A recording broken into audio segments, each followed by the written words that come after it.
Let us take some example to utilize this strain energy.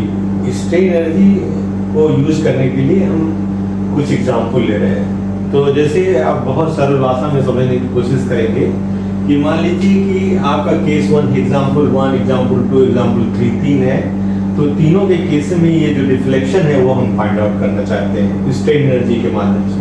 तो अब आप यहाँ देखो कि अगर मान लीजिए केस 1 लेते हैं, एग्जाम्पल 1 लेते हैं, एग्जाम्पल 1 में तो x डिस्टेंस पर हम अगर कोई मोमेंट निकालना चाहें तो mx क्या हो जाएगा, that is p into X. Negative ही होगा, negative okay, this will be negative but this is a p into X. अब आप क्या करोगे, आप जानते हो कि क्या होता है m स्क्वायर ds माने dx अपान 2ei, m स्क्वायर ds अपान 2ei हमको आप मिलता है m स्क्वायर ds अपान 2ei। तो यहाँ क्या है कि अगर आप इसकी टोटल स्ट्रेन एनर्जी करोगे तो 0 से L तक जाओगे, यहाँ से यहाँ तक L पूरा लेंथ मान लीजिए L है आपकी, this is L, this is your L/2, this is L/2, this is your A, this is your B। तो ये मान लीजिए इस तरह की स्ट्रेन एनर्जी होगी तो क्या होगा, m स्क्वायर ds दिया dx 2ei हो जाएगा। m की वैल्यू आप रख लो यहाँ, सिंपल सा कितना है, m की वैल्यू कितना है p इंटू एक्स, तो p स्क्वायर एक्स स्क्वायर हो गया इंटू dx अपान 2ei तो आप बाहर कर सकते हो, तो 1/2ei बाहर कर लिया आपने। तो इसको इंटीग्रेट करिए कहाँ से कहाँ तक, 0 से L तक। तो आप 0 से L तक करोगे क्या हो जाएगा, तो आपका p स्क्वायर तो बाहर हो गया, x क्यूब अपान 3, राइट, ये क्या हुआ 0 to L हो गया। p स्क्वायर अपान 2ei बाहर कर दिया, x का s क्यूब अपान 3 हो गया, तो ये कितना हो जाएगा आपका p square upon 2ei with in bracket L cube upon 3 minus 0/3, तो कितना होगा, that is p square L cube upon 6ei। This is your strain energy stored in B। ये स्ट्रेन एनर्जी होगी, ठीक है, ये स्ट्रेन एनर्जी के बराबर होगी। अब ये स्ट्रेन एनर्जी किसके बराबर हो गया, एक्सटर्नल जो लोड है, एक्सटर्नल जो वर्क डन है वो क्या होगा, एक्सटर्नल वर्क डन क्या होगा, वो क्या हो, जहां लोड लग रहा है उसका हाफ इंटू लेमडा के बराबर होगा। तो हाफ लेमडा किसके बराबर हो जाएगा आपका, that is p square L cube upon 6ei। तो यहाँ पर p और p को कैंसिल कर दीजिए, हाफ की वजह से भी कैंसिल हो जाएगा, तो डेटा हो जाएगा p L cube upon 3ei। This is your lambda जो आप PL क्यूब अपान 3i क्यों आता है, because this external work equal to p square L cube upon 6ei, तो क्या होगा PL क्यूब बाई 3ei हो गया। तो ये सिंपली अगर आपका इस तरह से कैंटिलीवर टाइप का चीज है तो उसमें जो डिफ्लेक्शन आएगा इस सिरे पे वो PL क्यूब बाई 3i जो हम लोग नोट करते हैं। आप एक बार देख लीजिए, this is one very simple we can do. अब एग्जांपल 2 में आते हैं। आप जब एग्जांपल 2 में आओगे, इसमें क्या हुआ, स्ट्रेन में आ गया lambda equals to PL cube 1 3ei। This is one. What will happen here AB, तो अगर आप किसी में देखोगे तो यहाँ क्या है, लोड क्या होगा, p/2 रिएक्शन, यहाँ दोनों सिमेट्रिकल है। अगर x डिस्टेंस पर आप लोगे तो क्या मोमेंट क्या होगा, mx क्या होगा, केस 2 एग्जांपल 2 हम लोग लिख रहे हैं, mx बराबर क्या होगा p/2 इंटू x, और x कहाँ तक वैल्यूड है, 0 से L/2 तक। तो ये सिमेट्रिकल होने से जो स्ट्रेन एनर्जी होगी वो कितना होगी, आपका हाफ की एनर्जी क्या होगी, हाफ की एनर्जी होगी integration m square into dx अपान 2ei। ये एक साइड की एनर्जी होगी हाफ तक, तो दोनों साइड की आप टोटल एनर्जी कितनी हो जाएगी, टोटल स्ट्रेन एनर्जी उन दोनों को जोड़ लेंगे या इसका दुगना कर देंगे, क्योंकि सिमेट्रिकल है तो इसलिए 2 हो गया। तो 2 आप बाहर कर लो, इंटीग्रेशन करो, m बराबर p/2 इंटू एक्स का whole square divided by 2ei dx। तो क्या हो जाएगा आपका 2p स्क्वायर अपॉन 4 बाहर आ गया, 4 क्या 8 हो गया, यहाँ 8ei बाहर कर लिया इसको, p स्क्वायर अपॉन 4 इंटू 2 8, तो सॉरी 2 नहीं, हाँ 2 रहेगा यहाँ, 2 is there, 2p square upon 8ei बाहर हो गया, और आपका बचेगा ब्रैकेट में क्या हुआ x cube upon 3, x square है ना, x क्यूब अपॉन 3। अब ये कहां से 0 से l/2, 0 to l/2 हो जाएगा। तो आपका क्या हो जाएगा p स्क्वायर अपॉन 4ei, और ब्रैकेट में क्या है l/2 का होल क्यूब अपॉन 3 माइनस 0।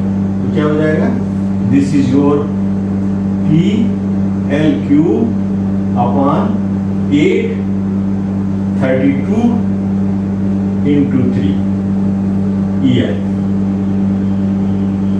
जरा से फिर से देख लीजिए, 8 into 3, 8 into 3 that is 24, 4 into 24, 4 into 24, क्योंकि L cube divided by 2, 8, 3 24 into 4. So this will be your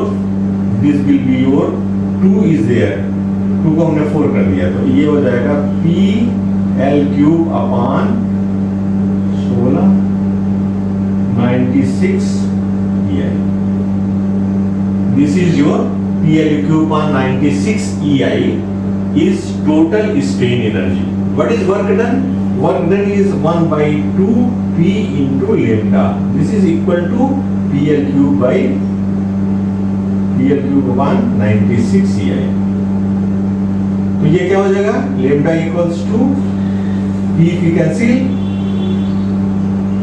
half p lambda is equal to p l cube upon p square is there, so sorry p square is there, yes p square is there, so this is p square, so this will be p l cube upon 48 ei। This is your another equations. This will be, because p square is there, so p square is always there, so this will be p lambda half, so half is 48, so p cut जाएगा, p l cube upon 48 जाएगा। So in this second example we are getting p l cube upon 48 ei। Let us calculate the for this example 3, if the load is eccentric. So this will be P load at a distance of A, and from the B it is at a distance of B, and A plus B equals to L, total L. Now you can find out the strain energy from A to C. What will be the strain energy? Strain energy by formula, that is m square dx upon 2ei. This is your strain, and the limit is 0 to l/2. What is m? M is equal to pb l into x. This is, if you take this pb into, there is no load, so moment at any point is pb l. So AC, for AC strain energy equals to 0 to l/2. This your pb by l into x का whole square into D X upon 2ei। आप ऐसे कर लो, तो यहाँ क्या करेंगे, तो यहाँ हो जाएगा p स्क्वायर b स्क्वायर आप बाहर कर लो, और 2ei l स्क्वायर को भी बाहर कर लो, तो ब्रैकेट में क्या आ जाएगा आपका x क्यूब अपॉन 3 इंटीग्रेट कर लेंगे आप, और 0 to l/2 हो जाएगा। तो इसकी वैल्यू क्या हो जाएगी, that is p, sorry l नहीं, l but not l/2, this is a, 0 to a, because we are taking up to here a, c, a, so this will be your a and 0। this will be A into 0, not L by 2. L by 2 is not there, but this is transferred by A. So this is 0 to A because this is eccentric. So this is 0 to A, PB by L, x square, and this will be your PB square upon 2EI L square, and within bracket this is your A cube upon 3. This will be A cube upon 3. So your value will be P square A cube B square upon 2EI L square. This is one part. And what about the other part?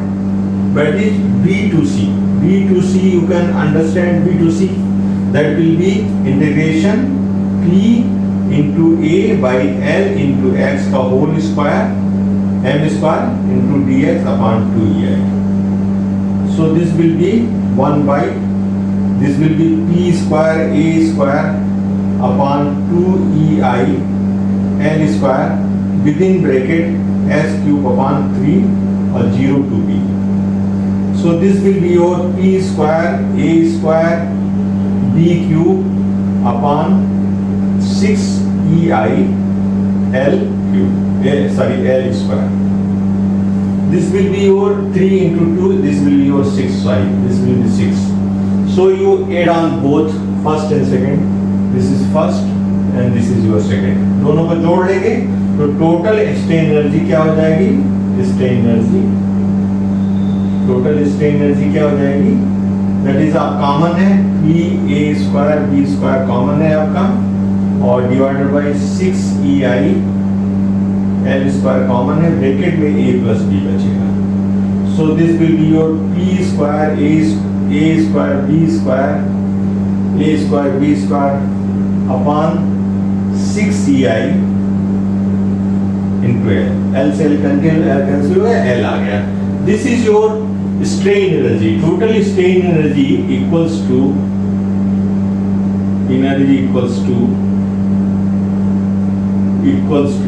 P square A square B square upon 6EI into L.